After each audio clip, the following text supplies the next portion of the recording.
When we think about the word resilience, it's a word that can mean a million different things to a million different people. That's because each of us probably defines it differently based upon the experiences that have helped define the word to each of us. Dictionary.com states that resilience is the capacity to recover quickly from difficulties. Toughness. That last word seems to be losing some steam in our society today. Honestly, though, it's not the difficulty we encounter that determines our resilience.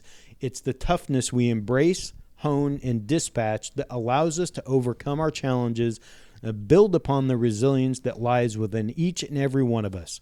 We're not defined by our difficulties, but by the response to our challenges. This is Man versus Mood.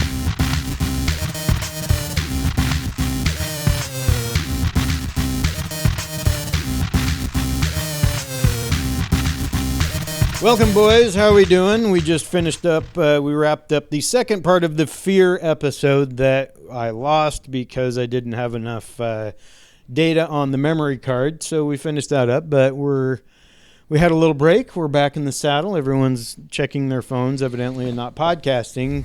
Tisk, tisk. No. But we want to, because we were a continuation of the fear episode, we didn't get a chance to talk about what we're feeling blessed about on this rainy Monday. It is Monday today, all day.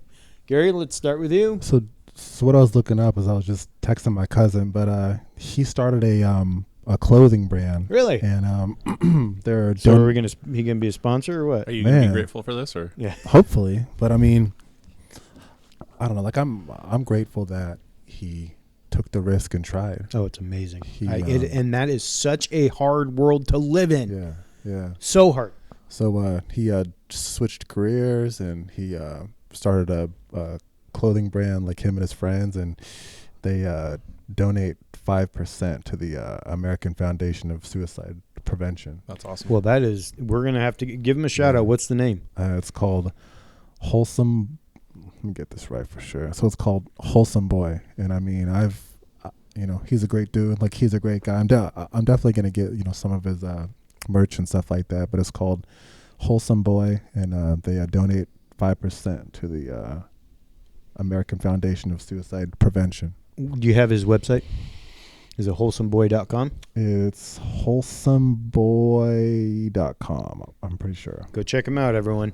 Maybe he'll do some merch for us from our stuff. Does he do T-shirts and stuff like that? Does he have his own presses and everything?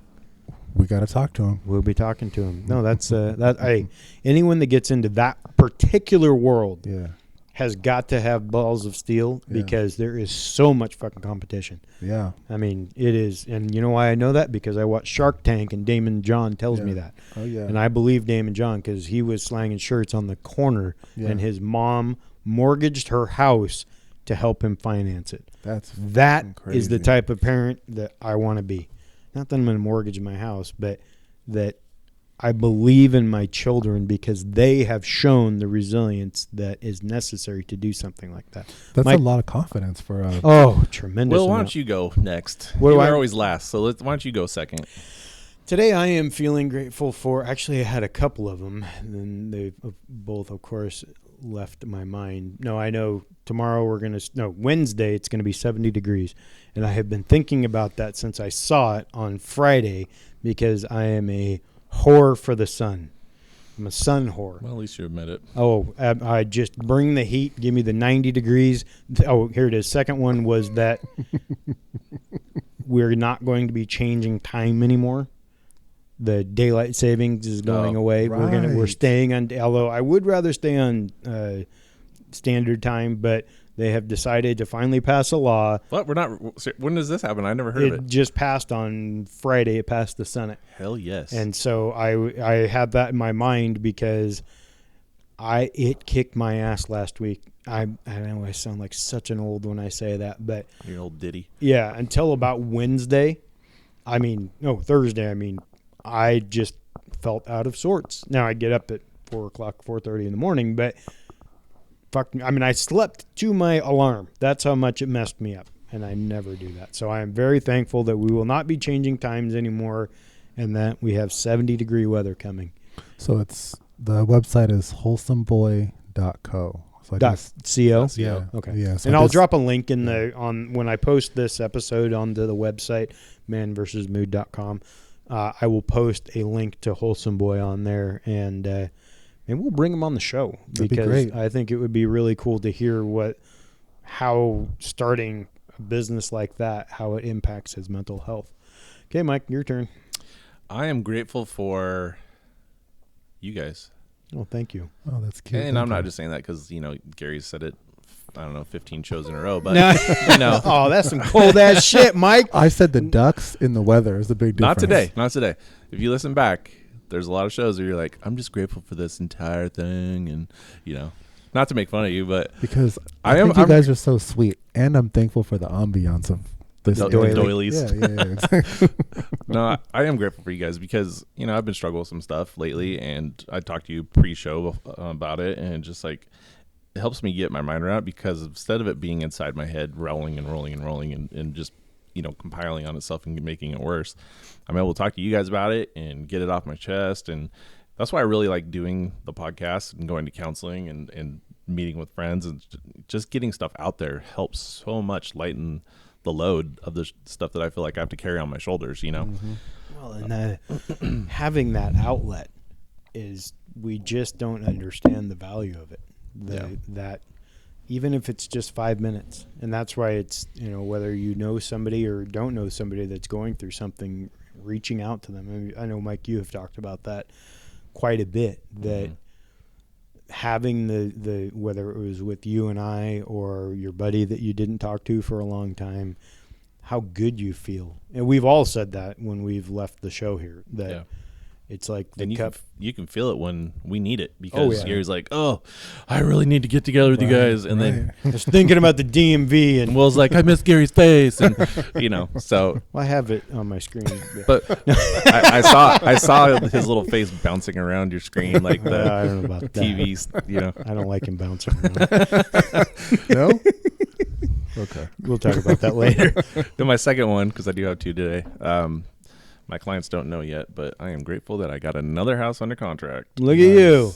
And on my way coming here to meet you guys at my house, I got a call from someone it was an unknown number. I was gonna send it to voicemail, and it was a lady going, "Hey, yeah, we got your name. It was a referral of we want to sell our house in Washougal and love to have you come out." So I'm like, damn, sweet, okay. Nice, Mike. That is. That's very important, especially in a market like this, because those are tough. Few and far between. Yeah. Well, today we're going to get into resilience, and we've talked about challenges in the past and things like that, but resilience, and I kind of went over the definition of that, but it is, I truly believe, and that's why when I wrote the monologue there, that it is only each of us that can determine what resilience means to us because of what we've been through. And I think it's also important not to, I don't want to say, we're not judging another person's, but when we talk about you can't judge another man because you haven't walked in his shoes. I thought you were talking about like a locker room or something. No locker room talk with you guys. But how we've developed that and how long it takes to develop that resilience. And we've all had trauma in our youth. So the first thing I want to ask you is, when did you realize that you were going to be resilient enough to survive the shitty situation you were in? Or did you when you were a kid? Because all of us started in our youth. That we were like, at one point we're like, fuck, I don't know if I'm going to make it out of this or if I'm going to make it as a person or whatever. And you said, nope, I am not going to let this stop me. Man, that's a good question. For me, honestly, like I would probably say when I was probably like 9 or 10 or something like that, honestly, because I mean, at that time, I was living with my mom, my biological mom, and then she lost custody of me completely. So then I moved to Milwaukee, like I was just like in a completely different environment, and I found myself like around people that I didn't know, making new friends, meeting new family, and I was fighting in school every single day, every single day I was fighting. Like physically fighting? Oh yeah. And Brawling. yeah, and it was tough, and I just remember thinking like, you know, this is how I'm gonna survive. I mean, obviously it's not a good way to think, you know, obviously but at that time, like I just didn't have the know-how and the way just to be able to use my words. Yeah. And, you know, I kind of learned that, like, I mean, so be it, like in a negative way, but I kind of learned that, you know, like it doesn't matter what happens to me and where I go, like I'm going to figure it out. I'm going to make it. And, you know, part of that, you know, was instilled in me by my grandfather too, you know, just seeing him work until he was like 85 or 88. And he was working at a local grocery store as a cart roundup guy. Really? And he was just out fucking getting all these carts in the rain. He would come home, you know, at night, you know, like after working his 6 hours or 8 hours or whatever, and then he would just sit down and kind of take it easy and do what he needed to do, you know, just to get ready for the next day, because he was going to do it again the next day. And I just think for me, you know, like it kind of helped instill in me, you know, it doesn't matter what life throws at you. Like you're not going to quit. You're not going to back down. You're just going to figure it out. And did he work because he wanted to or he needed to? He worked because he wanted to get away from Gary. Yeah. In his fighting. Just kidding. Yeah, probably. I know. Yeah, This little shithead grandson. I know, it was terrible kid. No, he worked because my uncle did not want to work. So he just like Yeah. said, that's cool. We play video games. And yeah. My uncle would stay he's home. like, I'm retired. You go to work. Yeah. So yeah, I know I'm making fun of it, but my grandfather actually did retire, but then, you know, due to my uncle and whatever the fuck he was doing, he had to go back and get a job and work and do all these things. You know, one of the jobs that he had was working like at a local grocery store, like as a courtesy clerk and bagging groceries and getting carts and bringing bags and groceries and stuff to people's cars. And I'm just thinking, and for me to see that, it like kind of helped me in a way, honestly, you know, because here's this man, you know, who's, you know, in his mid 80s, and he doesn't have to do this shit, but he's doing it because, you know, he knows that he's got to get it done. Yeah. And then, boy, we could really dive into how that made you feel about your uncle, because I'm sure we're talking about the same uncle that we've had all the other issues with. 100%. Special ed as well. 100%. And Is his name Ed? No. Let's not get into that. You said Mike, special ed. No, I'm just using that as a. It's a great name. It just, I can't imagine that. Yeah.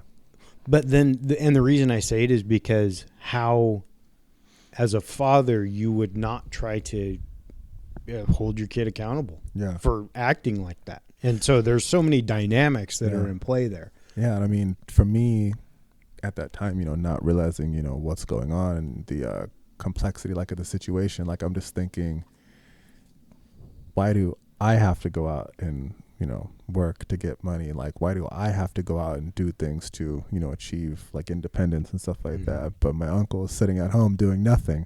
And then finally, you know, like, on his deathbed, you know, essentially he just told me that, you know, they fucked up when they were raising my uncle. So they wanted to raise me different, but that was something I didn't understand until I was older. So I don't know. Do you think that had anything to do? I'll get to you in just a second, Mike, but I think this is a relevant follow-up question. Do you think that they indulged him too much and that's why he ended up like that? Or did he ever elaborate on why that he messed up, or he felt that he messed up? I think that, you know, like when it comes down to fear, you know, my uncle never took choices or took chances. He never tried to go out and go to school or go out and fail or go out and just do anything. Like, so they allowed him to live with that fear. Yeah. So then the older and older that he got, the more it was ingrained in him. Oh, you know, I'm just going to sit at home and just play video games. So then, you know, when he's like in his 30s, they're like, you have to go out and get a job. And he's saying, why the fuck would I get a job? Like, I've been retired since I started. I've been retired since I was 18. I started from the top. Now I'm here. Yeah. And just, you know, back to resilience and stuff like that. You know, like I'm thankful for my grandfather who was there to show me these things, because honestly, like, I would probably honestly be right there with my family, like living at home, if it wasn't for him. No kidding. Man, you're just Communication could have gone a long way. Oh, I know. There are so many, but you have those tools now, and we've talked about changing generations. Mm-hmm. You are that new light for your generation and that family, and Evan and Royal and how they're going to be able to, and not that there won't be hiccups, but there's so much more hope for them. Yeah. Not that there's no hope for your uncle, but he has to want the hope. There's no hope for him. There's always hope. I just have to feel that way. Otherwise, because I don't want to give up on humanity. It's not just your uncle, though, because there's so many people like that. Yeah. Mike, what about you? I don't know when I really figured out I was resilient. I think where it really came about for me is when I found a purpose. Mm-hmm. Like how old was I when I found my purpose in life? And for the longest time, I didn't know what my purpose was. And I think that's why I got to where I was, wanting my way out, because I didn't know I was here. I didn't have a reason to be here anymore is what I felt. And, so for me, it was more about finding my purpose and giving back to others, whether it was financially or by, like when I was married to Bree's mom, we adopted a family and around Christmas time and brought them presents, and just to see the joy of the kids because they were going to have a Christmas, but also like we got stuff for the parents too. And they weren't expecting that. And to see how humble they are. And so that gave a lot to me. And then again, when I went down to Northern California for the campfire, for the Paradise Fire, and to meet all the people who had lost, all the evacuees and things who had lost everything, and how grateful they were for just like a bottle of water even, and that somebody actually cares. And so for me, it was more about finding my purpose, and to stay resilient in not trying to give up on life it was the biggest thing. And I still struggle with not trying to give up on life, in a lot of ways. And it's because of, depression issues that I have and other stuff. But that's kind of where the resiliency in me really started, was when I found that purpose. And that wasn't until maybe in the last 5 years. Really? Mm-hmm. And until I really defined it. Yeah. Because it's, for me,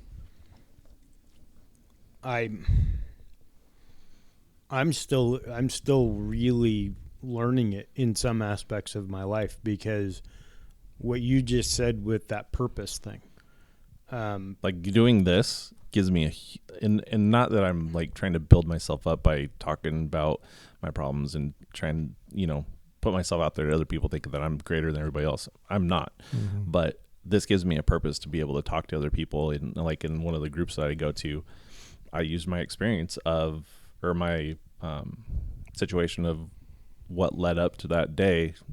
I told them in detail about when I put the gun in my mouth and pulled the trigger and it didn't go off, and like what led up to it and what's gone on since then. And come to find out, this person, attempted to take themselves out. And, it really just crushed me internally, like, to hear that. So that's why this purpose of talking to other guys, so to help them not get to that point, because there's, you can't really see the light through the darkness, but there is light at the end of that tunnel. And when we're going through a tough season, and it is a season, because we don't have tough days, we don't have tough months, we have be years. It could be absolutely 110%. But for me, I had to learn two forms of resilience, because as I don't want to beat the hand thing to death, but it was something that I had to overcome. But for me, I didn't know that I was overcoming something different than anyone else, because this is the hand that I was dealt. Ha ha ha.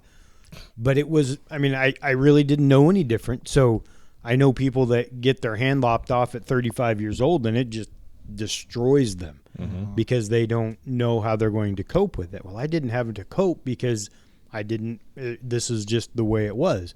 Now, there were, things that, as we talked about in the fear episode, that I had to overcome in order to play sports or whatever it might be. But the flip side of the question for me, though, is that I, until probably the last year or two, really started to figure out that after some really shitty stuff, that I dug down deep enough inside myself to see that, because it used to be, I just, as I've said before on the show, the blocks would continue to pile up on or boards that I was going to chop through, and I would just getting stronger and stronger and not dealing with it.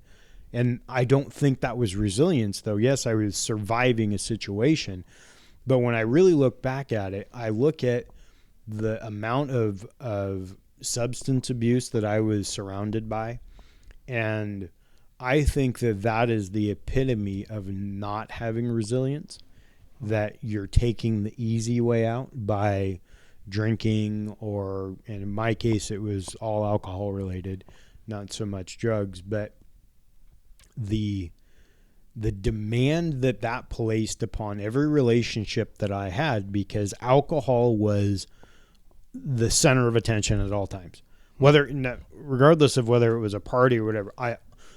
Alcohol was ever present in every moment of my life as a child, because whether I was thinking about my dad or my grandfather or my uncles, all of them had issues with alcohol.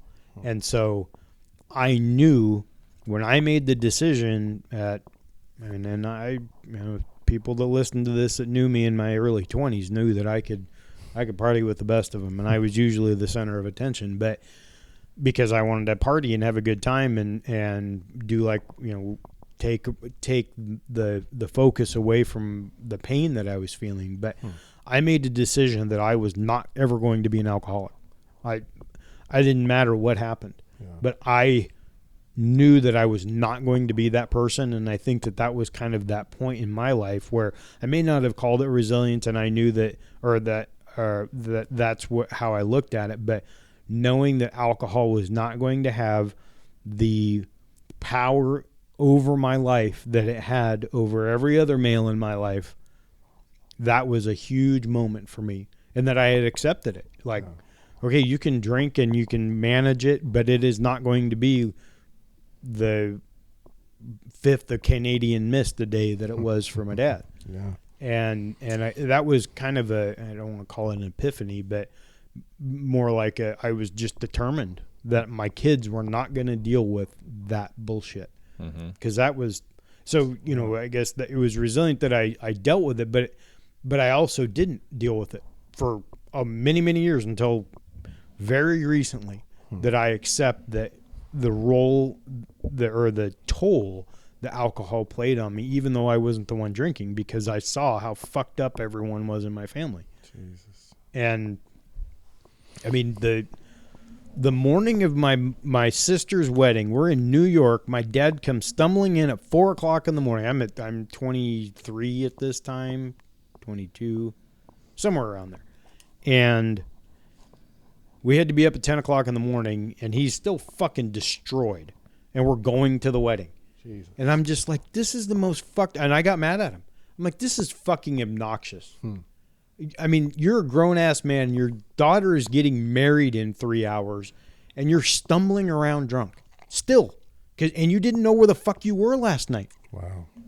I mean, he told me that. He's like, I don't know where I went to Will's, because he always called me Will's. I don't know where I ended up. Because I was like, no, fuck, I'm not going out. I actually have some responsibility here. And I had gotten to the point also where I was like, not my job to babysit him anymore. You would be enabling him. Yeah, but I had so much anger towards being treated like that by him still at that age. When I can remember when I was 10 and he would tell me he didn't remember driving home, but when I'm sitting there and I could have gone out drinking with him, and I'm like, no, this is fucking stupid. And this was a major wedding. This wasn't just going to the fucking country club. This was a major fucking deal. And that had a huge impact on my life. Just that day. And saying, I don't think you've totally gotten over it, because you're still pretty angry. I you got have some red in your face. I just, because I don't think about it very often, but the alcohol and the role, in, like I said, in many different factors in my family, I still have it means a lot to me. It really does, because I don't want anyone to ever endure that. No kid should ever have to wonder why his dad loves alcohol more than he loves his kid. Yeah. And that's what I did. Wow, we're getting emotional today because I was got emotional, and I can see it on you. Yeah, I mean, it did, and I can remember that because I had a discussion with my stepmom one time who made excuses for him, but he would get drunk when we would go fishing and then drive home 2 hours. And one time he stopped early and had a soda, and this was a major fucking deal. No, not a major deal, but I was still young then. I was like 12 or whatever. Mm-hmm. And oh great, this is Dad's doing better because he had a soda after 6 cases. Well, no, just whiskey and Diet Cokes. So it's like I just wanted to make sure that my kids never ever dealt with that kind of shit. Now they've dealt with other shit because families are who families are, and unfortunately they have an uncle that is. And now he's out of our life because I said, nope, no more. That shit will not happen. My kids will not be afraid of that anymore. So it's that's why, I wanted to talk about this because it helps us to teach our kids how and remember those tough times that we dealt with and how we overcame them so that we are better today. Yeah, but also, there's some people that would just use that like as a way just to teach their kids. They'd be like, oh, well, I grew up, with alcohol or drugs or sex around me or whatever. So I'm going to do the same thing with my kids. Or my dad was mean to me. My dad beat me. So I'm going to do that to my kids. Yeah. And I think that goes back to that fear that we were talking about earlier, but it's a fear of being your own person. Mm-hmm. I think a lot of times people, when they have a traumatic upbringing or there's abuse involved, they are so tied to they're such a victim and so tied to their abuser that they refuse to think for themselves. They think like their abuser did. Mm-hmm. What's funny is, as you talk about that, I had a conversation with Maddie today. And so yesterday we had a birthday party for Hunter at Michelle's house. And I guess Maddie told Michelle something about her boyfriend or about Maddie's boyfriend. And, you're talking about what you're just talking about. It's just like, it's sad. It's sad that like her boyfriend is going through this exact same thing with his dad. Mm-hmm. And it's the alcohol that leads to other stuff. Yep. And the mom has the victim mentality and won't get out of it. And she's subjecting her kids to it still. And it's like, I'm at a spot where he's a good kid. Her boyfriend's a good kid. But how do you, as an outsider, step in and be like, dude, you need to stop fucking beating your family? Or else, and how do you save somebody from that? And not that I want to save them, but that dad needs to get in fucking trouble. Yeah. Because beating a child is beating anyone, but beating a child, there's a special place. Maddie had been over there recently, and her boyfriend's sister got hit with a belt, and I go, well, where'd she get hit with the belt? And she goes, in the face. I'm like, and you were there? Yeah. And what happened is the mom was like, we have company over. So what happens when there's no company? Good God, who knows? Yeah, because we all know that the good face comes out when there's company over. The real shit goes down when the doors are closed and the blinds are closed. Like right now, don't hurt us. I'm having an issue with not doing something about it, but I don't know what I can do to help get them out of that situation. If any of you listening have any ideas, please hit us up because that's a serious issue. Yeah. And I told Maddie, I said, I don't want you going over there anymore. Yeah. Because I don't know if he's going to flip out, get drunk, and then do something. And Maddie was like, well, I want to still go over there because, everybody would get in front of me and stuff like that. I was like, that's fine.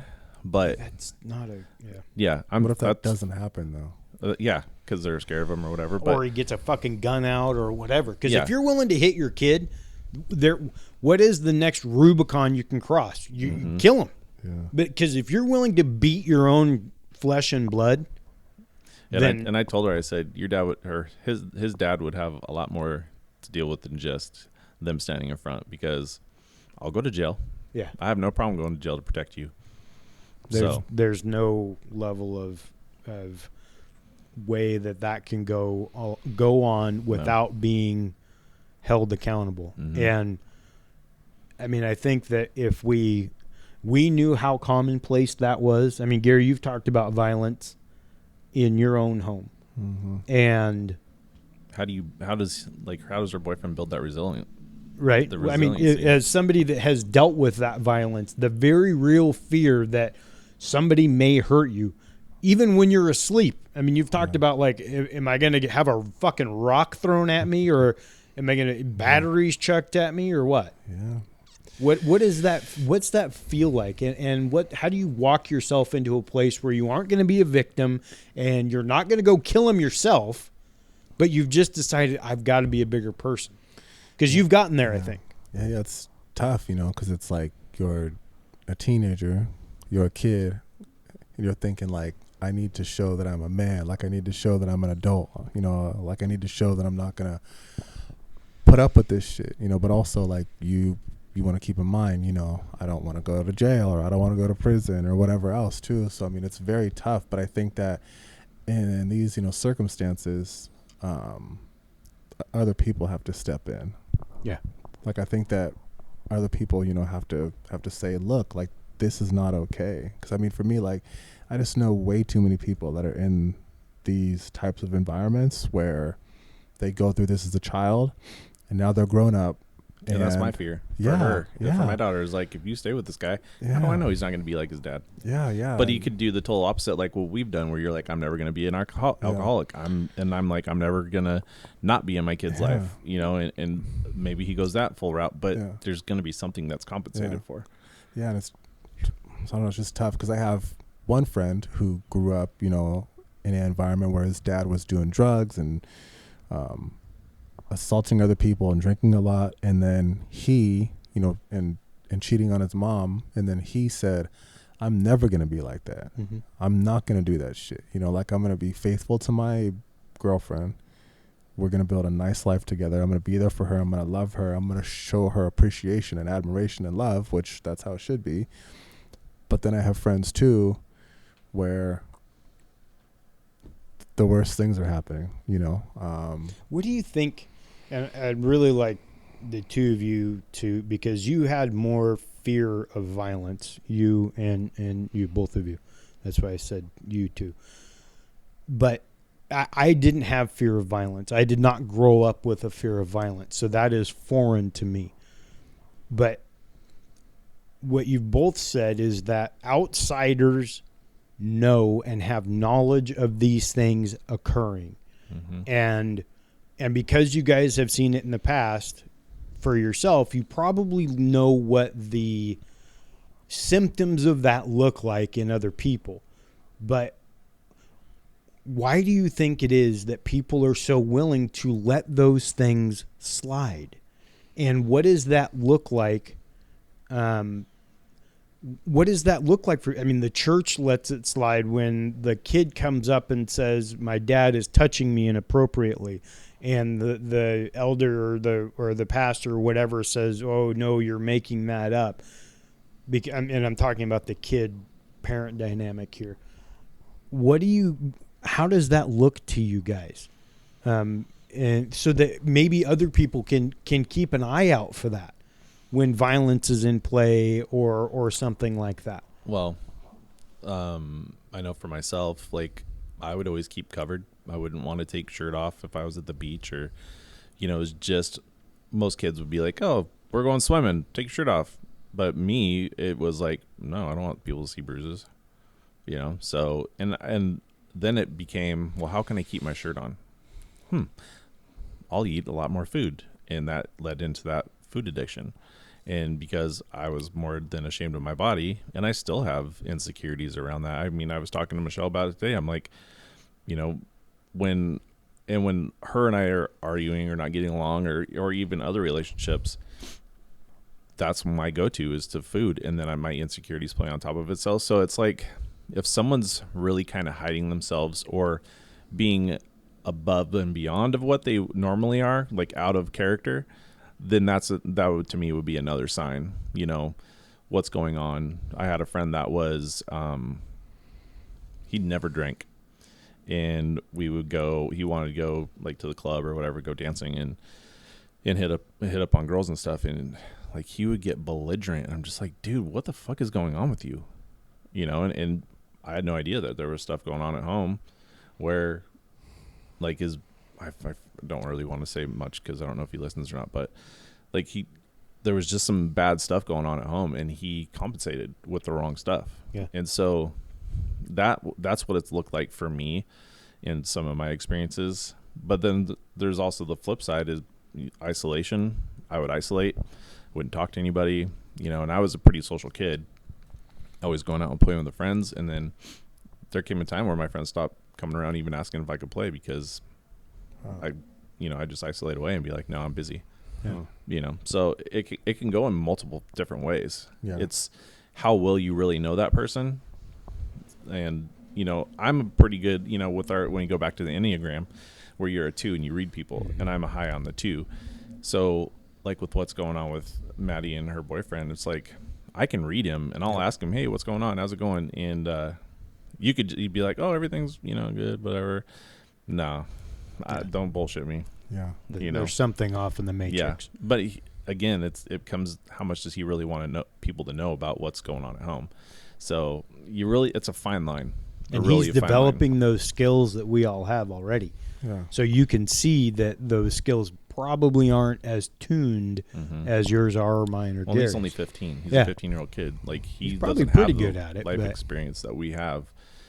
But like, I don't know. He told my daughter, he's like, if I ever say anything or do anything like what my dad does to my mom, I want you to leave. How many people do you think that out of 100, let's say there's 100 people that have been victims of this abuse, how many do you think go the path that we've chosen, which is to not be a part of that? And how many do you think go down the path that is mimicking the bad behavior that was, or the, you know, what happened to them?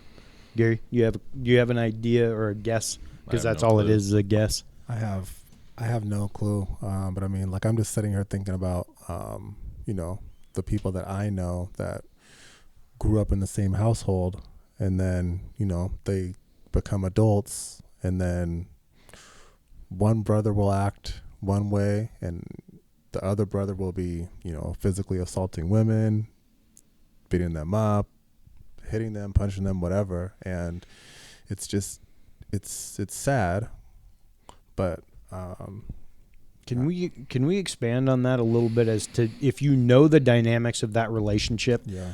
why do you think one is one way and one is the other? Do you think one of them was resilient and created healthy coping skills and the other one couldn't? Or why do you think that led them down this path? I don't know. Like, I definitely think it's, I think it's the coping skills, but I also think it's insecurities as well. Because the person specifically that I'm talking about, this person will not fight guys, but It's a power thing. yeah. Is it a female or male? So it's a guy fighting his wife, No shit. and for me, you know, like the things that I would look for, like in a child, was how I was when I was a child, and I would just fight like at the drop of a hat. So they have a child together, and now this child is acting out, is, you know, not listening, is fighting, is doing all these things, and it's like, I know what's going behind, you know, what's going on behind closed doors and stuff, and I just think that a lot of people know, but nobody wants to say anything. You know, like I've talked to the wife. She says it just is what it is, and just to stay out of it. She told you to stay out of it?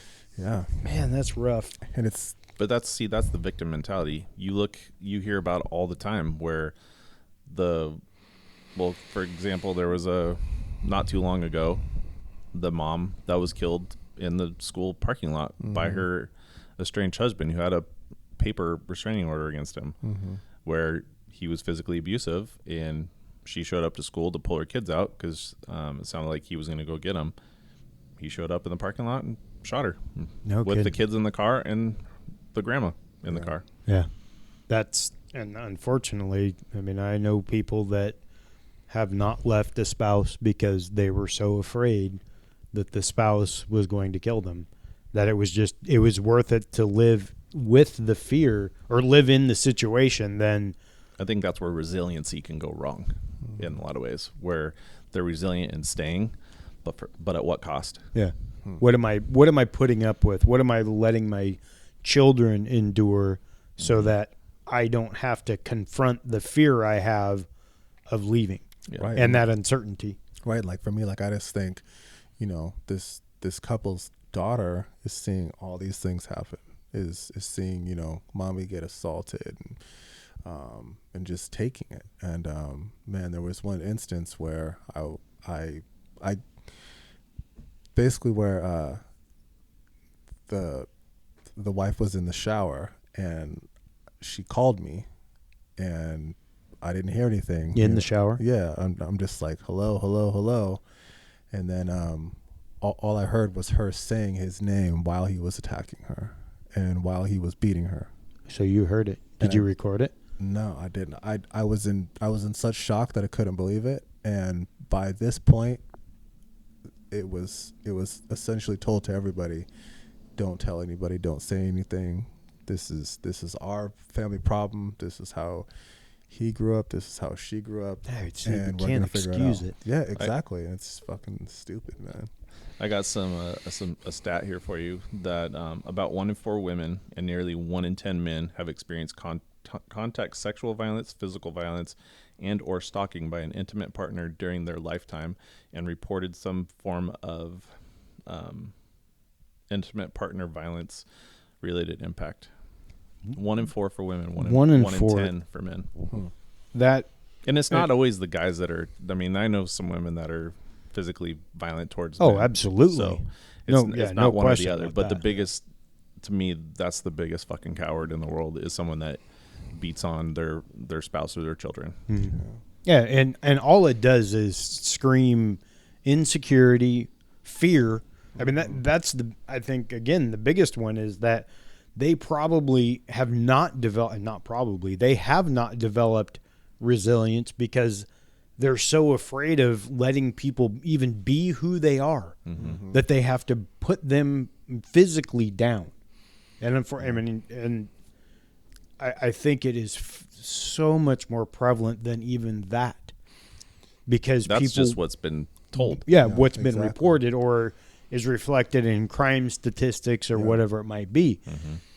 And then, go ahead. What were you gonna say? Just for me, like one of the things that I found is that is one of the most difficult things that I've had to deal with is where do you say something? Where do you say something and how do you say it? Yeah. I just recently had this conversation and, I'm trying to explain to this person, is a narcissist. They're hitting you. They're yelling at you. They're berating you. They're doing all these things. And then the person is still making excuses and saying that it's okay. And I mean, before, like, when I was younger, like I would, I don't know, my friend's mom called me because this was happening to her. So I had to go with my friend's mom to pick her up and save her from this guy. And then we went there and saved her from this guy at this house. And then we got there, got her out. She was so thankful, so appreciative. But then they got back together like 2 weeks later. And I'm just thinking, like, for me, this is difficult, so. It's, my heart goes out to anyone that is ever enduring anything like that. And with this episode, I'm going to put in the show notes for the podcast and on the website, I'll put in the information for authorities and things like that, so that people, if they want to reach out, hotlines.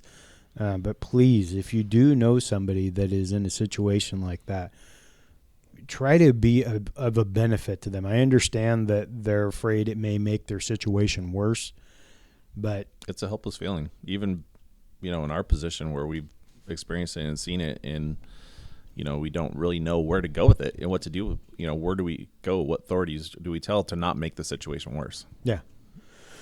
So as we move along with resilience, and we're going to try to stick to our hour timeline, so this will probably be the last question I ask you, but when you look, and this probably won't even reflect on us as much, but where do you see the struggle for the youth of today in terms of resilience? Or do you think that there is an issue with them? We talked in the fear episode about not letting kids fail because it doesn't help them to develop that resilience. Where do you see them struggling the most with that today? And I'll start. I see it in education. We can all say that, we talked about sports and stuff like that. I see more kids let off the hook because of poor grades in school, excuses made, things like that, and parents unwilling to do the hard work and be the parent, but kids not failing at whether it's studies or a book report or whatever, and bouncing back from that to become smarter.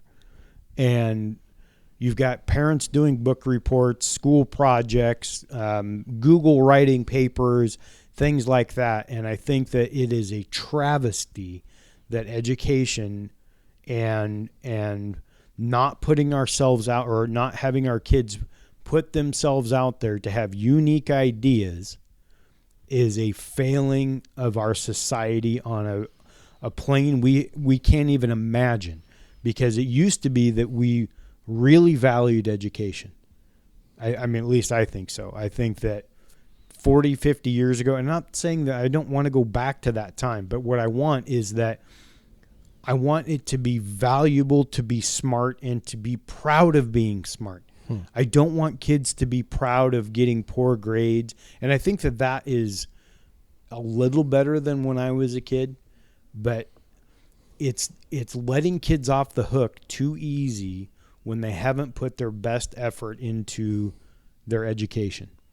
And I think that parents swooping in, calling a teacher, or doing the work for the kid, that is really, really a big problem that we're seeing today. What do you guys think? Well, for, during the COVID 2 years, having kids at home, and a lot of parents are like, look, I'm not when I did this, I'm like, I'm not a teacher. I'm not going to do it for you, and I'm not going to teach you how to do it, because a lot of stuff that I learned when I was a kid isn't even prevalent now today. Like, what's Common Core math? I didn't learn that. Yeah, right. I learned 2 + 2 is 4, not 1 + 1 + 1 + 1 plus, Yeah, it doesn't make any sense. So parents in this day and age are already at a disadvantage to try to help their kids, because they're not getting taught how we were taught, and if we teach them the way we were taught, we're doing it wrong. And so, and then you throw in on top how a lot of the parents are either, we talked about this with absentee fathers and stuff like that. Well, there's a lot of parents that are checked out because they're so involved in their life. So, when our generation as parents went away from, like, our, we don't spank our kids. We don't discipline them how, like, corporal punishment or whatever, because, heaven forbid you do it the wrong way and now you get arrested for assault. And we were just talking about that this other way, but maybe those kids that are doing all this abuse is, that's what they went through. And so they're like, eh. So it's, again, it comes down to, we have to be involved in our kids' life, and you have to let them struggle through it, but you can't let them off the fucking hook. Yeah. No. I 110% agree with what Mike said. I mean, you definitely can't let them off the hook, but you definitely got to let them struggle too. I mean, you definitely got to let them fail and allow them to get the chance to fail. And then, it's exhausting. As a parent, it's exhausting. Yeah. It is so exhausting. And I think that is, I mean, you hit the nail on the head, Mike, with whether it's our phones, Netflix, Tinder, whatever it is, drawing a parent's attention away from their children it's so painful for the kids, because the kids sit there and say the exact same thing that I did about my dad and the booze. Why does dad continue to play Call of Duty for 12 hours a day, or whatever it might be?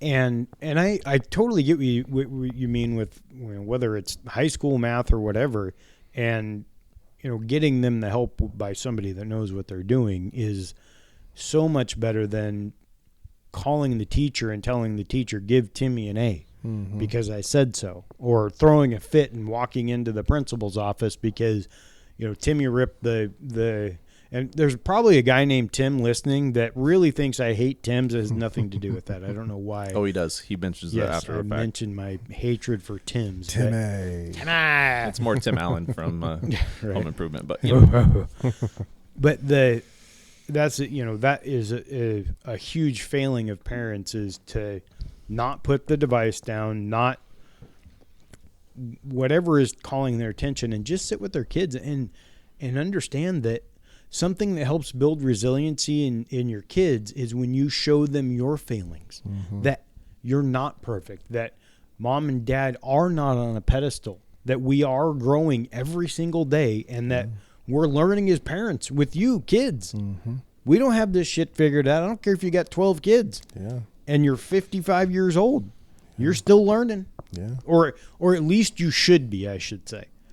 You may have made the decision that you're arrogant enough to believe that you've got it all figured out. But I guarantee you those kids will tell you or teach you at one point in sometime in their life, you ain't got shit figured out. Right? Even when you think you have it all. Oh, yeah. And so it's, but back to the resilience, as the youth of today, Gary, what would you use or say is something that we really need to focus on to work with them to help them build resilience, or an area that we can improve with that? And it could be sports or whatever it might be. Yeah, I would definitely say education, just like Mike said. But I would also say just with sports, I think, for me, it's sports, because I just think about my son. I think about him, if he can't get a move down or can't, do something, like to what the coach asked him to do, rather than working on it 10,000 times, he'll do it once and then be like, oh, I got it. But really, you got to put in the 10,000 hours. Like, you got to put in the effort to get better, and I feel like that just, translates into other things in life. He wants to he wants to follow like in his mom's career path and stuff like that. And I'm trying to explain to him, He wants to be a realtor? Yeah. And, Evan? No, you don't. It's a stressful job. It You is. have a lot of people's lives riding on you. Yeah, and I just think, there has to be a certain level of resilience and capacity just to be able to keep going, whether you're a real estate agent, a basketball player, a doctor, driving a truck, A podcaster, anything, so. I also think that we hear a lot of people say, and I think this is a common refrain for every, 2 generations ahead of the current one that is in their 20s, is that they're all soft. In the 80s, we had a bunch of guys running around with fucking long teased hair and makeup on roller skates. Yeah, and I'm sure that the 60-year-olds then were like, we're all doomed. And now those people are, running major corporations. That's why they say the last great generation was the World War II generation. But that's also the kind of the me generation, and they're the ones that dealt with their problems with alcohol and beating their children because that's what was acceptable at the time. Yeah. But I think that it's important to teach our kids the resilience of people treating you poorly does not mean you have to be a victim. Not all of our kids, a lot of kids want, because they've got social media, and I'm talking kind of that 12 to 18 range, immediately want to become a victim because somebody treated them poorly. You have to remember that it is a projection of that person, not you as the child, of what you are or you aren't. That person that put you down, you don't need to listen to them. I understand that it sucks and they will say mean things that hurt you, but it is how you respond to that will help you lay the groundwork for a successful future. Because when you go to work and the lady won't let you in the door because she's afraid of the tall black guy, you can't sit there and fucking pout about it. Yeah. You got to be a person. You got to be a human and realize that other humans have failings, but going, woe is me, and everyone needs to feel sorry for me will not make you feel good. Maybe for a little bit, it'll give you a little hit of dopamine. But in the long run, when you're able to understand that that person is likely a hurt person as well, and that they're in a bad place in their life or whatever it might be, but it is not a reflection of you, but you don't need to be a victim. Yeah. You don't have to be a victim. It does not mean that you're lessening what happened to you. Yeah. Not at all. But you don't have to make the choice to be a victim. Yeah. It's funny because I'm looking through stuff right now, and one of the things that's on my list is it says develop problem solving skills. Yes. And that's all kind of pretty much what you're saying is in order to be resilient is you have to have like, there's 10, I wrote down 10 ways to be resilient. And the first one read them off. Okay. The first one. No, let's go. Can we go 10 to 1? Or is it stack ranked or is it? It's not stack ranked. Okay, then go just start at 1. Keep working on your skills. So, problem solving skills, things like that. So it's kind of a double-edged one on there. Take action. Don't just sit around and do nothing, but take action and wait move for forward. something to happen. Yep, because it's not going to happen. Establish goals. Find your purpose. And then again, develop problem solving skills, and then nurture yourself. So self-care. Like it, yeah. That's things good. Like that. Be optimistic. If you're always pessimistic or, always looking for the negative, that's what you're going to find. So be optimistic, because a lot of times that's what's going to really turn you around into doing other things. Another big one is embrace change. Oh, that's probably the biggest is being flexible is an essential part to being resilient. Very much so. Another really big one is develop a strong social network. So if you're not around the people that you want to be, or you know what I mean? Yeah. If you're not around the people of where you want to get to, then find those people to be in your life. So for example, I want to be a really successful realtor. So I don't want to be around the brand new realtors. I want to, eventually I want to, teach them and help to get there. But in order for me to get there, I need to be talking to the people who've already gone there. So find a good, strong social network to get you to where you want to be. And then believe in yourself, believe in your abilities to overcome life's obstacles. Which comes from number 2 on the list. And, well, that is number 2. Oh, sorry. You told me to go backwards. Okay. Then number 9. Yeah. And then I've already said it, but, find a sense of purpose. Yeah. And that's so hard, though. I think that because when we're young, we try to find the purpose that we think makes other people happy. Well, we're taught in school that our purpose is to go to school, get a good job, so that you can be a productive part of society. Yeah. I'm doing air quotes. Why? And get your house. And why do we have to do that? Yeah. I don't have a college degree. Yeah. And I make more than a lot of people with masters. Yeah. I'm not bragging. I'm just saying you don't have to go to school to do that. Education is important, as we've talked about, because you want to learn how to not provide in society, but be a part of society and work in a team and stuff like that. And that's also like what team sports and all that teach you. It's shitty when you have either bad teachers that bring you down or coaches or bosses or, different things that try to bring you down. And life is always going to try to bring you down, but only you are going to get yourself out of, grab yourself by the bootstraps and pull yourself up to get yourself out of that. Nobody's going to do it for you. I saw a guy that he was on a reel, and he was talking about why when you first start out, you never have anyone championing you. You have no support. You have nothing. Because that's when you learn what it is going to take to be successful. No one's sitting there cheering for 16-year-old Ken Griffey Jr. that's taking batting practice at midnight for the 3rd time that day. They don't cheer for him until he starts producing for them. But it was that work when he was 15 and 16 and 17 that allowed him to get drafted when he was 18 or 19 and do what he did. Or Michael Jordan, who didn't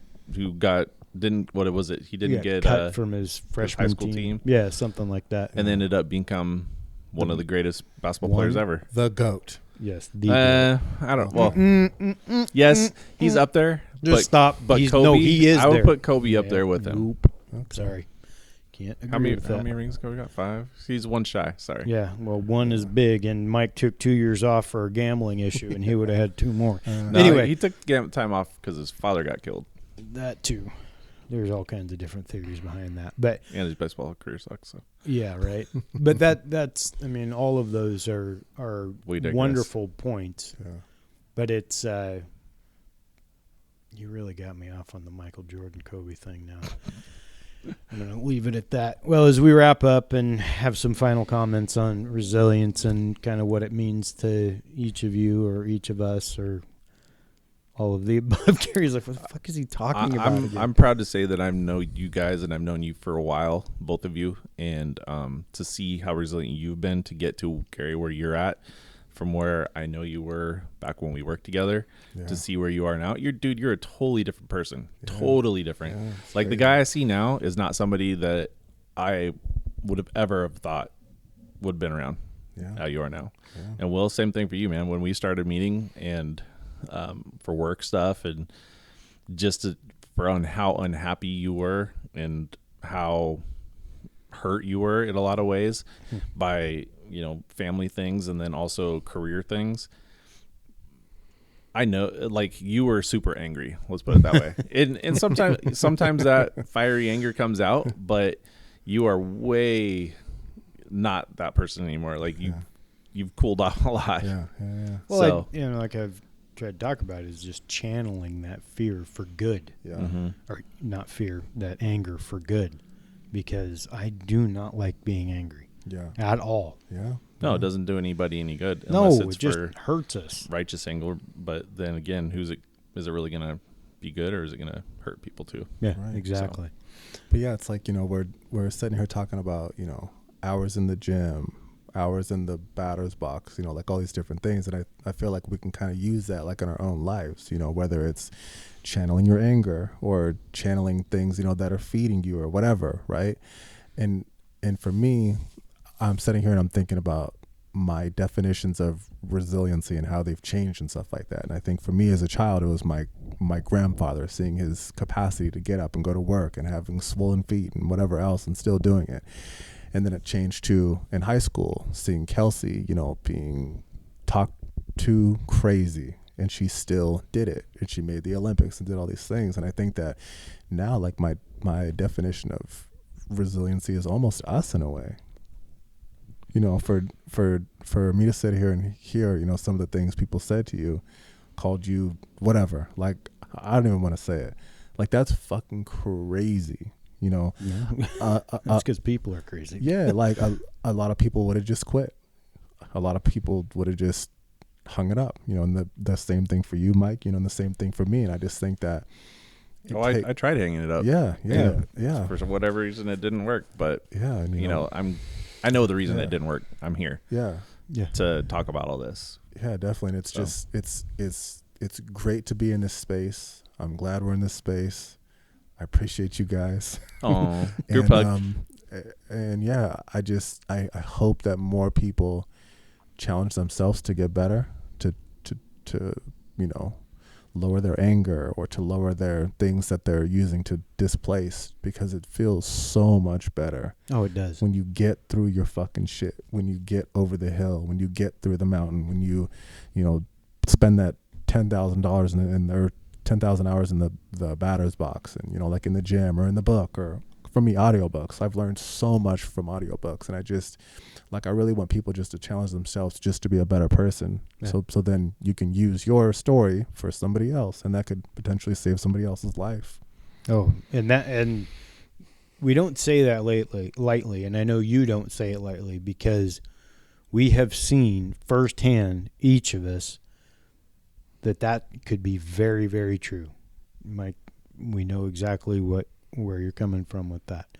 And it's so important that we value life, and that we're not just a number, we're not just a name, and that we remember each one of these moments that we think is terrible and is never going to pass, it will pass. Yeah. And that it's our job to make sure that we're prepared for that new season of growth that will hopefully come from it. But it isn't until we're willing and we have stripped ourselves down. And I think the three of us can sit here and honestly say we've bared ourselves to be in a position to sit here and talk about this. There's not a lot of people that know about what I've said on here, in the podcast. And like recently, I let my mom know about the whole incident. We'll call it the incident where I almost wasn't here anymore, and she had no clue. Yeah. No clue. And, I really challenge our listeners and each other that if we are ever in a mental space like that, dude, just pick up the phone and call somebody that is going to care. And, we've seen on TikToks and things like that where it's like the question that's this girl asks and all these guys are like, who are you going to call? Nobody cares. That's the biggest lie. And, whether you believe in God or the universe or whatever, there is a force out there that is totally against you. And for you to listen to those lies is, that's the biggest thing is you have to get past that is I listened to the lies and it almost cost me my life because of it. And had I had what we have here, I don't fear that anymore of, am I going to get to that spot? Because I know I have the things in place. And I know there's a lot of people out there and a lot of listeners that don't have that. And so I would, I want to put myself out there. I know you guys would do that too, is reach out to us because we would be that for you. And we do care. Yeah. And we have tools and resources because when you're in a bad place, you may not be thinking straight enough to find those resources or to even want to do that yet. I mean, I know that each of us has said that it took us getting to that point of disgust for us to make a change. Mm-hmm. And if we can help affect that change, then please let us do that. And if you're not comfortable with us, we can help find somebody, professionals that are more than willing. Definitely. And if you want the I don't even know how to say that. Anonymity? Yeah, whatever. They have the national hotline. Yes, and I'll have all the numbers. And they're already on our website. Go to ManVsMood.com, click on resources, and I've got a whole bunch of different numbers from suicide prevention to mental health. All of that kind of stuff is on there. So ManVsMood.com/resources. Sorry, this is a kind of a downer topic, but it's like it's an important topic. It is. And we've talked about before where all these other shock jocks are out there talking about stuff that you might find really entertaining, but I mean, this is real life shit. So like, I think this is shit that like needs to be talked about, because it's like, it's kind of morbid to talk about, but like nothing lasts forever, right? No. Like, the house, the plant, us, all these things, your mood, like none of that shit fucking lasts forever. So it's like, man, you can definitely make it through it. Like you can definitely do it, And I'm not, again, like I'm not trying to sound like I know everything or I've done everything, but I know that I've dealt with some tough shit and I've been through it. And part of the things that got me through it was pettiness, but part of it, sweatiness. Yeah. But part of it was just, I just wanted to be able to help others that felt like I felt. Yeah. Yeah. And that's that purpose we're talking about. Yeah. Well, kids, it's been a heavy one, like Mike said, but I think that it's not heavy if we know that the outcome is a brighter life. Mm-hmm. But you got to do that. The only reason the garden blooms is because you get down and you get dirty. You got to pull the weeds out. Yep. Mm-hmm. And with that, we gone.